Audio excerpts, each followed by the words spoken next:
Students, आज मैं आप लोगों को मैथ के बारे में पढ़ाने जा रही हूँ, जिसमें जो हमारा यहाँ टॉपिक रहेगा वो वर्गमूल टॉपिक रहेगा। तो आइए सबसे पहले हम जानते हैं कि वर्ग और वर्गमूल में क्या अंतर होता है, या फिर वर्गमूल या वर्ग किसे कहते हैं। तो यहाँ पर वर्ग देखते हैं किसे कहते हैं। तो वर्ग जो होता है, जब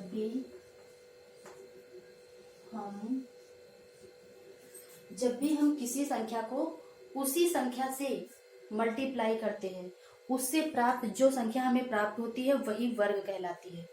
तो ये होती है वर्ग की डिफिनेशन। यानी जब भी हम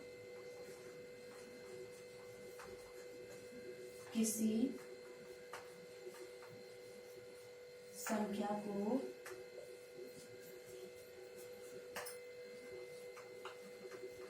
उसी संख्या से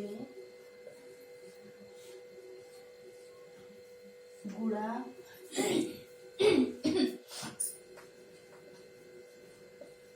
करते हैं तो गुणा की गई संख्या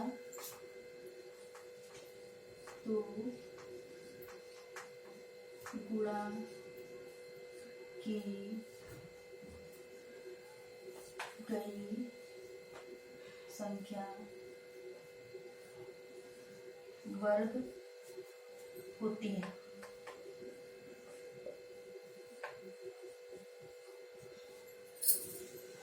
जैसे एग्जाम्पल के तौर पे जैसे हम देखते हैं, जैसे कि हमने ले लिया एक। अब हमने क्या लिया, जब भी हम किसी संख्या को, यानी एक हमने संख्या ले ली, अब क्या बोल रहा है, उसी संख्या से गुणा करते हैं, यानी कि एक को एक से ही मल्टीप्लाई करते हैं, तो गुणा की गई संख्या वर्ग होती है। यानी कि हमारे पास कितना प्राप्त हुआ, एक। तो ये जो होता है ये वर्ग कहलाता है। सेकंड एग्जांपल, जैसे कि 2 गुणे 2 ले लिया, तो ये आ जाएगा 4। अब ये प्राप्त जो संख्या हमारे पास आ जाएगी, ये हमारी जो हो जाएगी वर्ग हो जाएगी। इसी तरीके से वर्गमूल देखते हैं क्या होता है।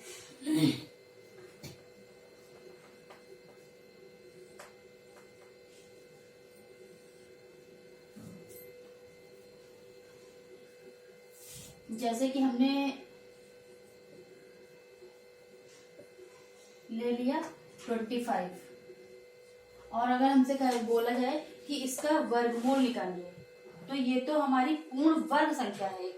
ये कैसी संख्या है, पूर्ण वर्ग संख्या है।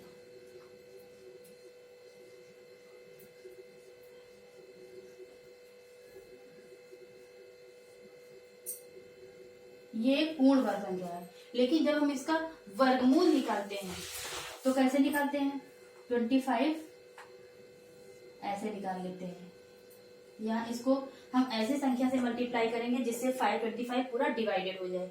अब हमको लास्ट की एक डिजिट देखनी होती है कि लास्ट में 5 आ रहा है।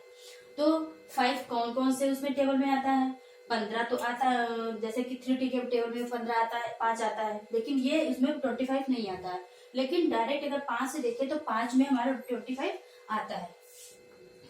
तो 5 5 जा 25, फिर 5 1 जा 5 1। तो इस तरीके से हमारे इसमें क्या, वर्गमूल में हम पेयर को देखते हैं। तो हमारे पास आया 5 गुणे 5। अब इसमें से हम एक 5 का पेयर जो होता है, जब हम पेयर बनाते हैं तो पेयर में से हमारा एक 5 निकल के आता है। यही जो हमारा हो जाएगा, ये हमारा वर्गमूल हो जाएगा। उसी तरीके से अगर हम लेते हैं 81 का लेते हैं, तो फिर हम इसको 81 को ऐसी संख्या से डिवाइड करेंगे जिससे हमारा 81 डिवाइड हो जाए। अब हम देखते हैं कि क्या हमारा ये 2 से डिवाइड हो रहा है, 2 से डिवाइड नहीं हो रहा है। फिर देखते हैं कि अगर हमारा 3 से डिवाइड हो रहा है या नहीं हो रहा है। तो ये 3 से एक बार करके देखते हैं। 3 2 जा 6, बचा 2 और 3 7 जा 27। फिर अब 3 के टेबल में 27 आता है। 3 9 27, 3 3 9, 3 1 3, यानी कि इसके हमारे पेयर कितने बने, इसका एक ये पेयर बना और इसका एक पेयर ये बना, यानी कि 2 पेयर हमारे पास निकल के आ गए। तो हम 3 गुणे 3, यानी इसका जो वर्गमूल आ जाएगा वो 9, यही इसका आंसर हो जाएगा। तो ये होता है वर्गमूल, यानी कि जब हम किसी संख्या को उसी संख्या से गुणा करते हैं तो वो जो गुणा की गई संख्या होती है वो वर्ग कहलाती है। लेकिन जब उसी संख्या से हम क्या करते हैं, उसी संख्या से जब हम उसको तोड़ करके, उस संख्या को छोटे रूप में तोड़ करके, क्योंकि वो हमारी संख्या जो होती है वो क्या होती है, होल नंबर होती है। लेकिन जब उस संख्या को हम क्या करते हैं, तोड़ते हैं, उसको छोटे रूप में लाते हैं, तो वो हमारी वर्गमूल होती है।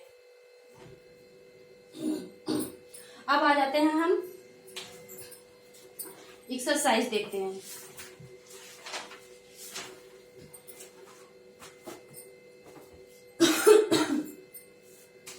पहला क्वेश्चन देखो क्या कह रहा है। पहला क्वेश्चन कह रहा है 1 से लेकर 15 के बीच की सभी विषम संख्याओं के वर्ग ज्ञात कीजिए।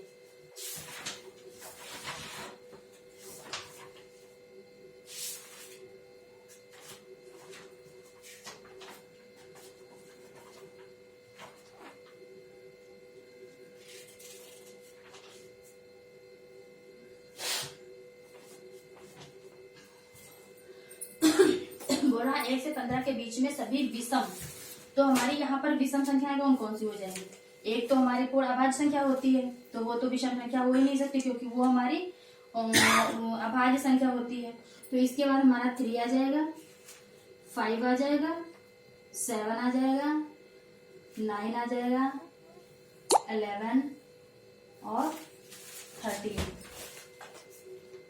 इतनी हमारी सारी संख्याएं जो हो जाएंगी, ये हमारी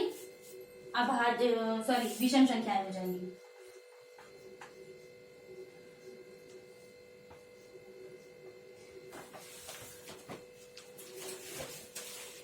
लेकिन क्वेश्चन में क्या पूछ रहा है, क्वेश्चन में पूछ रहा है कि इनका भी वर्ग हमें चाहिए। तो जब वर्ग चाहिए तो हम क्या करेंगे, 3 गुणे 3 यानी 3 3 जा 9, 5 गुणे 5 यानी 5 5 जा 25, 7 गुणे 7 यानी 49, 9 9 जा 81 और 11 जा 121 और 13 गुणे 13 बराबर 169। ये सभी हम